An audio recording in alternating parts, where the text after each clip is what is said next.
always like to keep our audience on trend, and today we are keeping you up to speed on hair for the year. So let's welcome in our expert, Joseph Marzioli, owner at Toni and Guy, Preston Park Village in Plano. Okay, listen, we want you to keep us on trend. What are we looking at, first of all, with Sam here? Yeah, well, thank you very much for inviting us. It's a pleasure to be here.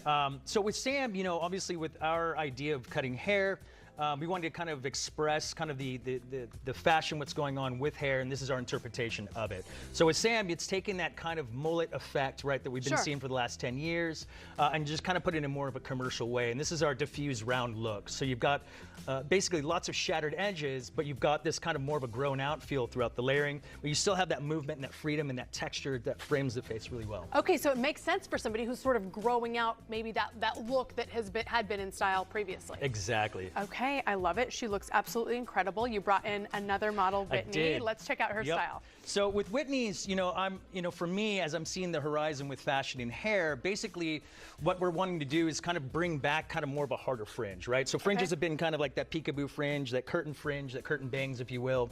And so I'm wanting to kind of harden that up because that's kind of how fashion is. It's a pendulum. It goes back and forth, and I feel like I'm seeing much more distinct, more on purpose fringes, and then combining that with much more technical layering. But I wanted to kind of expose that it has freedom to have texture, and you can put a bit of bend into it. And obviously with the flat iron, clients, at home can just go through, put a bit of bend into it, twist it, and it creates all this like movement and texture, so that as she like shakes it up and moves it around, it has this kind of freedom and that kind of tousle effect, but done properly. Now, I saw you doing that bend. You were bending towards her and away, or are they all going in one direction? Or that's an excellent question. What are you doing with that? Yeah, that's an excellent question. So basically you want to have contrast, right? You don't want it to look like she's going to prom per se. So what you're doing is you're actually working the curl pattern away from her face, around the ear area, and then behind the ear, you're curling it towards her face.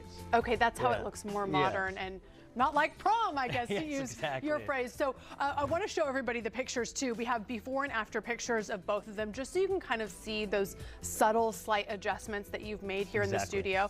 The other question I have for you is this. We, us ladies here at the studio have actually been coming to Toni and Guy for our hair, but if somebody's going to meet with their stylist and they're thinking, okay, I want one of these cuts, I want one of these styles, what's the vocabulary we're using? How do we make sure we get the right thing? The terminology we use is very technical inside of hairdressing, right? So what it is that for us, sometimes clients are not educated in that way, so we recommend them to bring in pictures. Pictures speak 1,000 words. So the other thing too is that what we call this haircut is it's more or less of a mid-length layered cut, right? And it's a square layered, mid-length layered cut. It's basically what it is, but just done with, obviously texturizing the way that Toni and Guy puts its imprint onto it.